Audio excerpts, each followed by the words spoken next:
ನಿಜ ಸಾರ್ವಜನಿಕರು ಸುಮಾರು ವಿಡಿಯೋಗಳು ಮಾಡಿ ನನಗೆ ಮೆಸೇಜ್ ಮಾಡಿದ್ದಾರೆ. ಏನಂದ್ರೆ ನಿಮ್ಮ ಪೊಲೀಸ್ ಸ್ಟೇಷನ್ ಹತ್ರನೇ ಸುಮಾರು ವಾಹನಗಳು ಫುಟ್ಪಾತ್ ಅಲ್ಲಿ ಇದಾವೆ, ಇವೆಲ್ಲ ಅವಕ್ಕೆ ನಟ್ಟು ಇಲ್ಲ ಬೋಲ್ಟು ಇಲ್ಲ, ತುಕ್ಕಿಡಿತಾ ಇದ್ದಾವೆ, ಇವುಗಳನ್ನ ಸ್ವಲ್ಪ ಕಣ್ಣು ಬಿಟ್ಟು ನೋಡಿ ಅಂತ ಸಾರ್ವಜನಿಕರು ನಮಗೆ ಸುಮಾರು ಸಂದೇಶಗಳನ್ನು ಕಳಿಸಿದ್ದಾರೆ.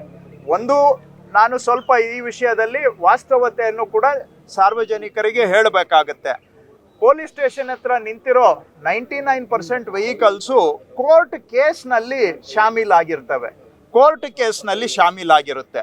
ಯಾವುದೇ ಒಂದು ವಾಹನ ಕೋರ್ಟ್ ಕೇಸಲ್ಲಿ ಸಿಕ್ಕಾಕೊಂಡಿದೆ ಅಂತ ಹೇಳಿದ್ರೆ ಕೋರ್ಟ್ನ ಅಂತಿಮ ತೀರ್ಮಾನ ಆಗೋವರೆಗೂ ನಾವು ಅದನ್ನು ವಿಲೆ ಮಾಡೋಕ್ಕೆ ಬರೋದಿಲ್ಲ.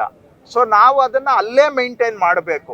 ಆದರೂ ಕೂಡ ನಾನು ಟ್ರಾಫಿಕ್ ಪೊಲೀಸ್ ಹತ್ರ ಮಾತಾಡ್ತೇನೆ ಮತ್ತು ಕೋರ್ಟ್ಗೂ ಒಂದು ಅರ್ಜಿ ಸಲ್ಲಿಸ್ತೇವೆ. ಇಂಥ ಕೇಸುಗಳು ಎಷ್ಟಿದ್ದಾವೆ ಸ್ವಲ್ಪ ಬೇಗ ನೀವು ವಿಲೆ ಮಾಡಿಕೊಡಿ, ಇಲ್ಲ ಅಂದರೆ ಏನಾಗುತ್ತೆ, ಪೊಲೀಸ್ ಸ್ಟೇಷನ್ ಪಕ್ಕ ನಿಂತಿರೋ ವಾಹನಗಳಿಗೂ ಬೇರೆ ಇಲ್ಲಿ ಇಂಥ ರೋಡ್ಗಳಲ್ಲಿ ಬಿಟ್ಟಿರೋ ವಾಹನಕ್ಕೂ ಜನಕ್ಕೆ ವ್ಯತ್ಯಾಸ ಗೊತ್ತಾಗಲ್ಲ, ಜನ ಅದನ್ನೇ ಕೇಳ್ತಾರೆ.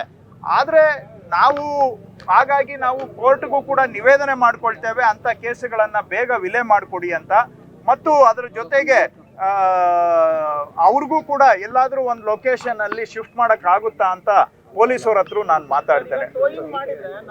ಕೊಡ್ಲಿ, ವೆರಿಫೈ ಮಾಡ್ತೇವೆ. ನಾನು ಪೊಲೀಸವ್ರಿಗೆ ಹೇಳ್ತೇನೆ, ಈ ಥರ ಯಾವುದಾದ್ರೂ ಈಗ ಅವರು ಡೈಲಿ ಯೂಸ್ ಮಾಡ್ತಾ ಇದ್ದೆ ಕಳ್ತನ ಆಗಿದೆ ಅಂತ ಹೇಳಿದ್ರೆ ಆವಾಗ ಅರ್ಥ ಆಗುತ್ತೆ. ಪೊಲೀಸವರು ಬುದ್ಧಿವಂತರು ಇದ್ದಾರೆ, ಅವ್ರಿಗೂ ಸಾಕಷ್ಟು ಸಮಾಜ ಜ್ಞಾನ ಇದೆ, ಕಾಮನ್ ಸೆನ್ಸ್ ಇದೆ. ಅವರು ಕೇಳ್ತಾರೆ ನಿಮ್ದು ಎಲ್ಲಿ ಬಿಟ್ಟಿದ್ದಪ್ಪ ಅಂತ. ಪೊಲೀಸರ ಹತ್ರ ಯಾವ್ಯಾವ ಲೊಕೇಶನ್ ವೈಸ್ ಇದೆಲ್ಲ 4249 ಗಾಡಿದೂ GPS ಲೊಕೇಶನ್ ಇದೆ ಪೊಲೀಸ್ ಹತ್ರ. ಸೊ ಎಲ್ಲಿ ಕಳ್ತನ ಆಗಿದೆ ಅಂತ ಅವರು ಕ್ರಾಸ್ ಚೆಕ್ ಮಾಡ್ಕೊಳ್ತಾರೆ. ಅದಕ್ಕೂ ಇದಕ್ಕೂ ಮ್ಯಾಚ್ ಆದರೆ ನಿಂದು ಕಳ್ತನ ಆಗಿಲ್ಲಪ್ಪ, ನೀನೇ ಬಿಟ್ಟೋಗಿದ್ದೆ ಅನಾಥವಾಗಿ, ನಿನಗೆ ಬೇಡ ಆಗಿದೆ, ನಿನಗೆ ಬೇಡ ಆಗಿರೋ ವಾಹನಕ್ಕೆ ನೀನು ಯಾಕೆ ಕಳ್ತನ ಅಂತ ರಿಪೋರ್ಟ್ ಕೊಡ್ತಾ ಇದೆಯಾ, ನೀನೇ ಬಿಟ್ಬಿಟ್ಟಿದ್ಯಾ, ನಿನಗೆ ಸಹಾಯ ಮಾಡೋಕ್ಕೆ ಅವ್ರು ತಗೊಂಡೋಗಿದ್ದಾರೆ ಅಂತ ಹೇಳಿ ಕಳಿಸ್ತೀವಿ ಅಷ್ಟೇ. ನಿಜ ಸುಮಾರು ಕಡೆ ಕೆಲವು ಸಾರ್ವಜನಿಕ ಆಸ್ತಿಗಳು ಕೂಡ ಫುಟ್ಪಾತ್ ಮೇಲೆ ಇದ್ದಾವೆ. ಕೆಲವು ಕಡೆ ಟ್ರಾನ್ಸ್ಫಾರ್ಮರ್ಸ್ ಇದೆ, ಕೆಲವು ಕಡೆ ಟಾಯ್ಲೆಟ್ಸ್ ಇದೆ. ಈ ರೀತಿಯಾಗಿ ಬಸ್ ಸ್ಟಾಪ್ಗಳು ಬೇಕು, ಬಟ್ ಬಸ್ ಸ್ಟಾಪ್ ಕಟ್ಟೋವಾಗ ಏನು ಮಾಡಿದ್ದಾರೆ, ಸರಿಯಾಗಿ ಡಿಸೈನ್ ಮಾಡದೆ ಅದೂ ಕೂಡ ಒಂಥರ ಅಡ್ಡ ಆಗುವಂಗೆ ಮಾಡಿದ್ದಾರೆ. ಇವೆಲ್ಲ ನಮ್ಮ ಗಮನದಲ್ಲಿದೆ. ಮುಖ್ಯಮಂತ್ರಿಗಳಿಗೆ ನಾನು ರಿಕ್ವೆಸ್ಟ್ ಮಾಡಿದ್ದೇನೆ, KEB ಅಂದರೆ ಎನರ್ಜಿ ಡಿಪಾರ್ಟ್ಮೆಂಟ್ ಅವ್ರ ಜೊತೆಗೆ ಒಂದು ಮೀಟಿಂಗ್ ಮಾಡಿ ಲಾಂಗ್ ಟರ್ಮ್ ಒಂದು ಪ್ಲ್ಯಾನ್ ಹಾಕ್ಕೋಬೇಕು. ಎಲ್ಲೆಲ್ಲಿ ಜನ ಓಡಾಡೋದಕ್ಕೆ ಬೆಂಗಳೂರಿನಲ್ಲಿ ಟ್ರಾನ್ಸ್ಫಾರ್ಮರ್ಸ್ ಅಡ್ಡಿ ಇದ್ದಾವೆ, ಅದಕ್ಕೆ ಏನಾದರೂ ಒಂದು ಹೈಟಲ್ಲಿ ಮಾಡುವಂಥದ್ದು, ಎಲಿವೇಟೆಡಲ್ಲಿ ಮಾಡುವಂಥದ್ದು, ಲಾಂಗ್ ಟರ್ಮ್ ಅವರು ಒಂದು ಕ್ಯಾಪಿಟಲ್ ಪ್ಲ್ಯಾನ್ ಹಾಕ್ಕೋಬೇಕು ಅಂತ ನಾನು CM ಅವ್ರಿಗೆ ರಿಕ್ವೆಸ್ಟ್ ಮಾಡಿದ್ದೇನೆ. ಅವರು ಎನರ್ಜಿ ಡಿಪಾರ್ಟ್ಮೆಂಟ್ ಜೊತೆಗೂ ಕೂಡ ನಾನು ಸಭೆ ಮಾಡಿ ಅವ್ರಿಗೂ ರಿಕ್ವೆಸ್ಟ್ ಮಾಡ್ತೇನೆ.